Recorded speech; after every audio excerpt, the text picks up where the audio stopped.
David Wickert is with us on the Accunet Mortgage and Realty Show this morning. So just going to slip in a story here in the same vein of appraisals before the bottom of the hour, and it has to do, again, with a purchase transaction. So have a buyer who agreed to buy a house for $250,000 and got going on everything, ordered the appraisal, and that report came back this week at a value of $240,000. So here's kind of if we pull back the curtain a little bit, on a purchase transaction, the appraiser gets a copy of the contract, and they know what you are agreeing to buy the house for, which, you'd think is the truest measurement of value. What are two non-pressured parties willing to buy or sell a house for? And though no appraiser would ever admit this out loud, they kind of know what they're aiming for in value because, again, they have a copy of the contract. Okay, so in this example, the value came back $10,000 below the agreed upon price. And this is where, when you reserve the right in your contract via the appraisal contingency, it's all about protecting yourself as a buyer. And so if you write in an appraisal contingency into your contract and the appraised value of the home comes in $1 below your agreed upon price, you as the buyer have the right to come back to the seller.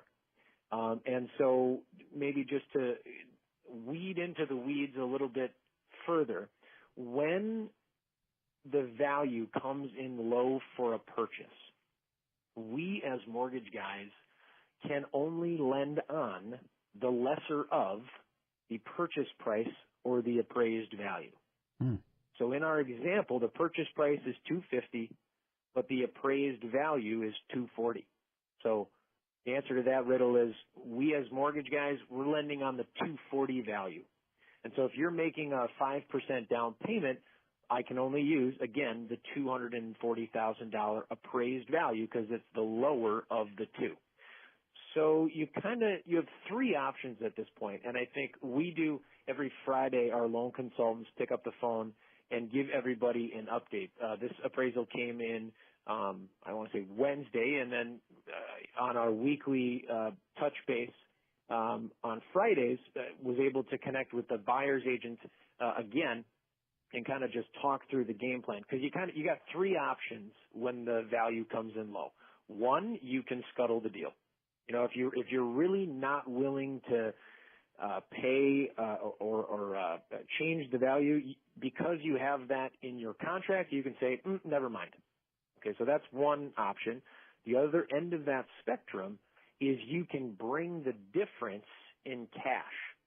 And actually, I did this when I bought my house. The appraised value came in a little light, and we really liked the house, and so we said, you know what, we'll bring the difference in cash. So in this example, you said you'd buy it for $250,000. We can only lend on $240,000, so we got to, combine. Maybe you're making a 10% down payment. That's $24,000 plus the $10,000 above what the appraised value is. That is a totally legitimate way to kind of keep things moving forward with a low appraisal, or you can split the difference and negotiate down to a different price.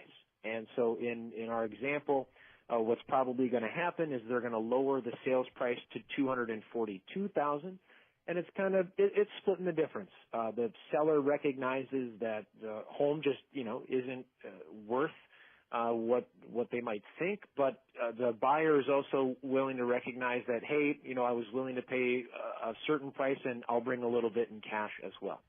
So that's kind of what can happen on a low appraisal on a purchase.